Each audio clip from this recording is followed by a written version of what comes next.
ஒரு ஊர்ல ஒரு பெரிய செல்வந்தர் இருந்தார். பணத்துக்கு பஞ்சம் இல்ல. அதனால இந்த உலகத்துல முடியாத காரியம் எதுவும் இல்லைன்னு நெனைச்சார். பணம் இருந்தாலே அந்த நெனப்பு தானா வந்துரும். அதனால இவரும் அப்படி நெனைச்சதுல ஒண்ணும் தப்பு இல்ல. அந்த ஊருக்கு குருநானக் ஒரு தடவ வந்தார்.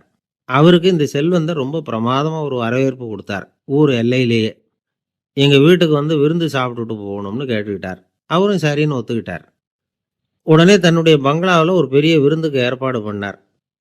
குருநானக்க அழைச்சிட்டு வீட்டுக்கு போனாரு. உட்கார வச்சார். "ஐயா, நான் இந்த ஊர்லயே ரொம்ப பெரிய வசதி உள்ளவன். என்னால எல்லாம் முடியும். உங்களுக்காக நான் என்ன செய்யணும்னு சொல்லுங்க. எதுவா இருந்தாலும் பரவால்ல. எவ்வளவு செலவானாலும் பரவால்ல. என்னால செய்ய முடியும். என்ன செய்யணும்னு சொல்லுங்க அது போதும். நான் செய்யறேன்." அப்படின்னா ரொம்ப பணிவா.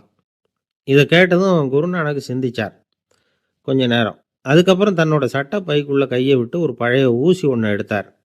அந்த செல்வந்தர்கிட்ட குடுத்தார். "இத பாருங்க. இவ்வளவு தூரம் நீங்க கேட்கறதுனால சொல்றேன். எனக்கு நீங்க செய்ய வேண்டிய உதவி இதுதான்னார். ஊசிய கையில வாங்கிக்கிட்டு, "இத என்ன செய்யணும் சொல்லுங்கோ" அப்படின்னாரு அவரு. "நீங்க செய்ய வேண்டியது என்னன்னா, இந்த ஊசிய பத்திரமா வச்சிருக்கணும். நாம 2 பேரும் இறந்து போனதுக்கு பின்னாடி இன்னொரு உலகத்துல நாம சந்திக்கக்கூடிய வாய்ப்பு இருக்குது. அப்ப இந்த ஊசிய என்கிட்ட கொண்டாந்து குடுக்கணும். இதுதான் நீங்க எனக்காக செய்ய வேண்டிய உதவி" அப்படின்னார் குருநானக் லேசா சிரிச்சுக்கிட்டே. இத கேட்ட உடனே அந்த பெரியவர் முழிக்க ஆரம்பிச்சுட்டார். "அது எப்படிங்க? நான் சாகுறப்ப எப்படி இந்த ஊசிய எடுத்துக்கிட்டு இன்னொரு உலகத்துக்கு வர முடியும்னார். ஊசி மாதிரி ஒரு சின்ன பொருள கூட இந்த உலகத்த விட்டு நாம போறப்ப எடுத்துட்டு போ முடியாதுங்கிறப்போ, உங்களோட செல்வத்தையெல்லாம் எப்படி அங்க எடுத்துட்டு வர போறீங்க?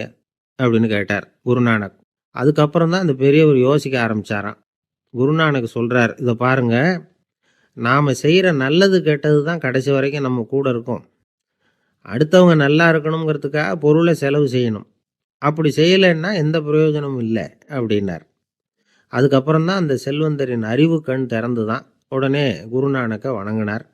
"ஐயா, என்கிட்ட இருந்த ஆணவம் போயிட்டுது. இனிமே என்கிட்ட இருக்கிற செல்வத்த நல்ல வழியில செலவழிப்பேன்" அப்படின்னாராம். நம்மகிட்ட இருக்கிற பணம் எப்பவும் நம்ம கூடவே வந்துகிட்டு இருக்காதுங்கிறதுக்கு இது ஒரு உதாரணம். அதுக்காக நாம வந்து பணம் சேர்க்கறத பத்தி கவலைப்பட வேண்டியதில்ல.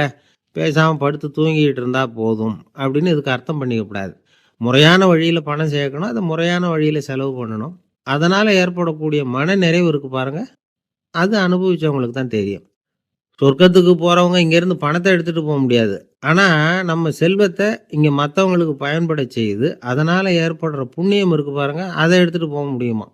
இதுதான் ஆன்மீகவாதிகள்லாம் சொல்ற கருத்து.